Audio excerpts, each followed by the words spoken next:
Weekly update for July 29th, and just getting ready for the Jaka's Story Cerebus Archive number 5 Kickstarter, which God willing will be launching next week. So this will be the last regular weekly update, followed by the many origins of Jaka over the next couple of weeks while the campaign unfolds. So I thought this would be a good chance to do a behind-the-scenes look at how I put together my Cerebus in Hell with a question mark strips on Funny Friday.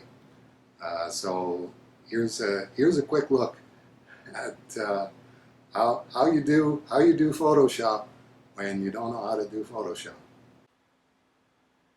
I usually start with the Gustave Doré file on my laptop.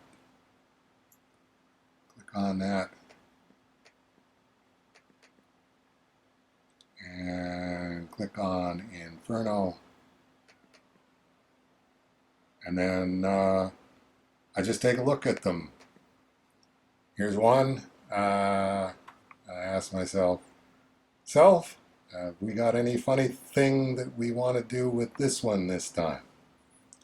And I just see if an idea occurs to me, and if it doesn't, then okay, number 21/201 is out of here, and we'll try the next one.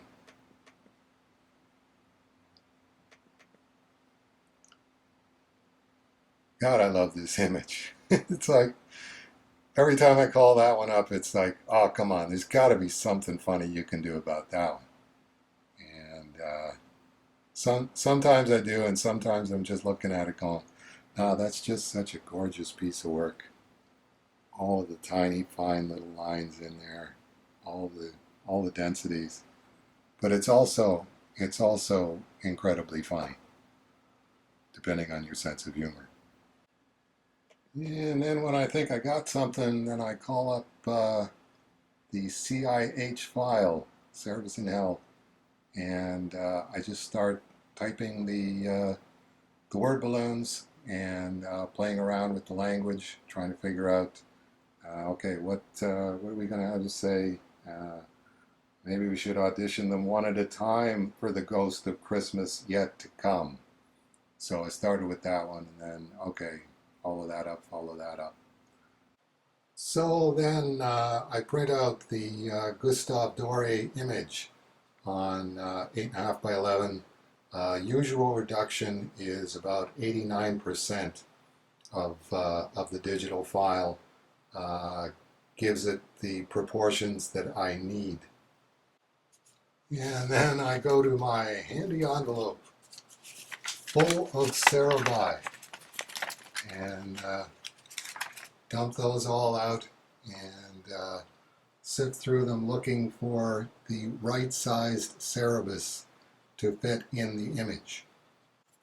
Really, really tiny one this time with the double-sided tape, and then I just stick him into place.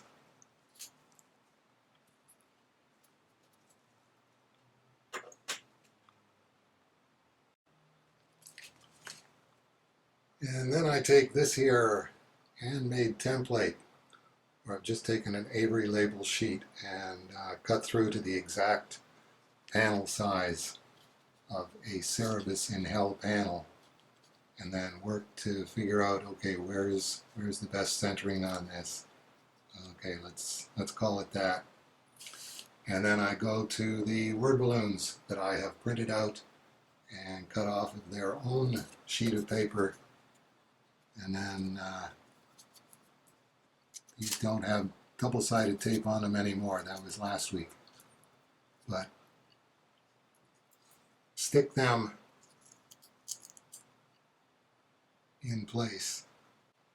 And then I photocopy that on the photocopier onto 8.5 by 11, and then just cut it out to the exact size of the panel shape. And then I take the finished panel. Here's an example here where it's been pasted up and then clipped out, and then two-sided tape on the other side.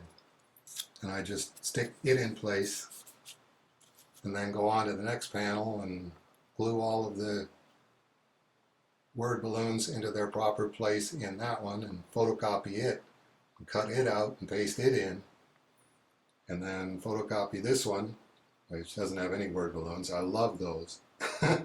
And stick that in, and then the last few word balloons in that one, and stick that one in. And then the last thing is a separate digital file for the sideways afterthought observation guy. And there you go. That's how a finished Cerebus in Hell with a question mark strip leaves my hands.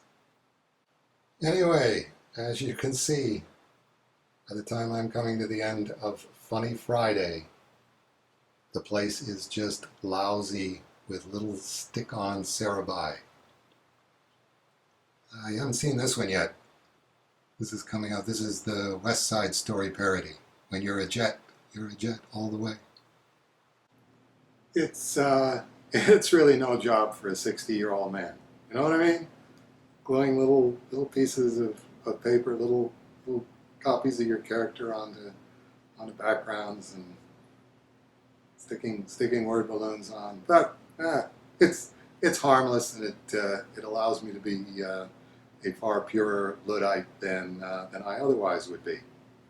Okay, thanks very much for tuning in, and God willing, we'll see many of you next week for also, God willing, the launch of Cerebus Archive number 5, the Jocka's story, and we'll see a bunch of you next week.